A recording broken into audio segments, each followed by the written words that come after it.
20 जुलाई 1969 आज से लगभग 50 साल पहले अमेरिका एकलौता ऐसा देश बना जो इंसानों को चांद पे भेजने में सफल हुआ। इसके पहले बहुत से देश और खुद अमेरिका भी इस काम में नाकामयाब रहे हैं, लेकिन 20 जुलाई 1969 को अमेरिका ने एक ऐसा कारनामा कर दिखाया जो इतिहास के पन्नों में दर्ज हो गया। इस मिशन के टेक्नीशियन लैरी हेग ने अपने इंटरव्यूज में कहा कि आज भी वो पल उनके आंखों के सामने वैसा ही है जैसा 50 साल पहले था। चंद्रमा की ओर पहला सफलतापूर्वक मानवीय मिशन अपोलो 11 यान के जरिए किया गया, जिसने चांद पे पहुंचने वाले पहले व्यक्ति नील आर्मस्ट्रांग और एडविन ऑल्ड्रिन को चंद्रमा की सतह पर पहुंचाया। ये अभियान अपोलो अभियान का 5वां और चंद्रमा पे जाने के लिए तीसरी और सफल उड़ान बनी। 16 जुलाई 1969 को भेजे गए इस यान में कमांडर नील आर्मस्ट्रांग, नियंत्रक माइकल कोलिन और चंद्रयान ईगल चालक एडविन ऑल्ड्रिन मौजूद थे। 20 जुलाई 1969 नील आर्मस्ट्रांग और एडविन ऑल्ड्रिन चांद पर कदम रखने वाले पहले इंसान बने और उन लोगों ने उस दौर में अमेरिका के राष्ट्रपति निक्सन का इंसानों को चांद पर भेजने का सपना पूरा किया। इस घटना को 20वीं सदी में हुए सबसे बड़ी घटनाओं में से एक माना जाता है। इस प्रक्षेपण को करीब 10 लाख लोगों ने राजमार्ग और प्रक्षेपण केंद्र के करीब समुद्री तटों से देखा और करीब 60 करोड़ से भी ज्यादा लोगों ने इस ऐतिहासिक घटना को टीवी पर देखा। अपोलो 11 अंतरिक्ष यान को सैटर्न 5 रॉकेट की मदद से 16 जुलाई 1969 को सुबह के 9:32 पर केनेडी स्पेस स्टेशन से भेजा गया था। सिर्फ 12 मिनट के अंदर ही ये पृथ्वी की कक्षा में प्रवेश कर गया और पृथ्वी का एक चक्कर लगाने के बाद SIVP नाम के रॉकेट ने उसे चंद्रमा के कक्ष पर डाल दिया और इसके ठीक 30 मिनट बाद सैटर्न 5 अंतरिक्ष यान रॉकेट के आखिरी चरण से अलग होकर चंद्रयान ईगल को लेकर चंद्रमा की तरफ आगे बढ़ने लगा।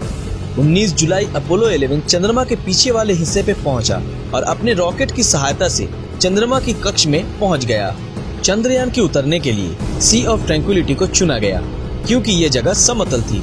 रेंजर 8, सर्वेयर 5 और लियोनर ऑर्बिटर यान के जरिए इस जगह का पता लगाया गया था।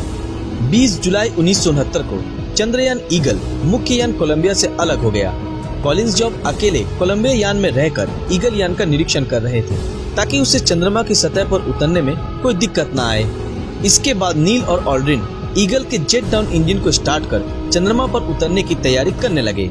यान के लैंडिंग की प्रक्रिया शुरू होने के बाद एंगस्ट्रॉम ने यान के अपने पथ से दूर जाने का संकेत स्पेस सेंटर को भेजा। ईगल अपने निर्धारित समय से 4 सेकंड आगे चल रहा था। इसका मतलब ये था कि वे चुने गए जगह से मीलों दूर उतर सकते हैं। तभी ईगल कंट्रोलर और डायरेक्शन कंप्यूटर ने खतरे के सिग्नल भेजने शुरू कर दिए, जिससे आर्मस्ट्रांग और ऑल्ड्रिन जो कि खिड़की से बाहर का नजारा देखने में मशगूल थे, उनका ध्यान उनके कंप्यूटर पर गया और एंगस्ट्रॉम ने देखा कि उनका कंप्यूटर उनके यान को बड़ी बड़ी चट्टानों और गड्ढों की तरफ ले जा रहा है। और तभी एंगस्ट्रॉम ने बिल्कुल भी देर न करते हुए यान ऑटोमेटिक प्रणाली को बंद कर दिया और यान का कंट्रोल अपने हाथों में ले लिया और उनके इकलौते साथी ऑल्ड्रिन की मदद से 20 जुलाई की रात 8:17 पर ईगल यान को सही सलामत चांद की सतह पर उतारा और उस वक्त यान के डाउन इंजन में सिर्फ 14 सेकंड का ही ईंधन बचा था। इसका मतलब ये था कि अगर जरा सी भी देर हो जाती तो उनके साथ कोई भी बड़ा हादसा हो सकता था, लेकिन किस्मत ने भी उनका साथ दिया और वो सही सलामत चांद की सतह पर लैंड करने में कामयाब रहे। आर्मस्ट्रांग ने अपोलो 11 के लैंड किए गए जगह को ट्रैंक्विलिटी बेस का नाम दिया और ह्यूस्टन केंद्र को संदेश भेजा। संदेश ये था कि ह्यूस्टन, ये ट्रैंक्विलिटी बेस है और ईगल लैंड कर चुका है। चंद्रमा की सतह पर कदम रखने से पहले ऑल्ड्रिन ने एक संदेश भेजा। उन्होंने कहा, मैं इस चंद्रयान का चालक हूँ। इस संदेश को सुन रहे सभी लोगों से मैं गुजारिश करता हूँ कि आप लोग कुछ देर मौन रहकर पिछले कुछ घंटों में हुए घटना को याद करें और अपने अपने तरीके से ऊपर वाले का शुक्रिया करें और इस मिशन के पूरे होने की दुआ मांगो। अपोलो 11 के लैंड के 6.5 घंटे बाद 21 जुलाई रात के 2:46 पर नील आर्मस्ट्रांग ने चंद्रमा पे अपना पहला कदम रखा और कहा, इंसान के लिए ये बस एक छोटा सा कदम है, लेकिन इंसानियत के लिए मानो ये एक बहुत बड़ी छलांग है। अगले 2.5 घंटों तक आर्मस्ट्रांग और ऑल्ड्रिन मिलकर तस्वीरें लेने, नमूने जमा करने और पत्थर जमा करने में लगाए। इसके बाद दोनों ने मिलकर early Apollo scientific experiment package की स्थापना की और अमेरिकी झंडा लहराने की तैयारी में जुट गए और इस काम के लिए उन्हें 2 घंटों से भी ज्यादा का समय लगा।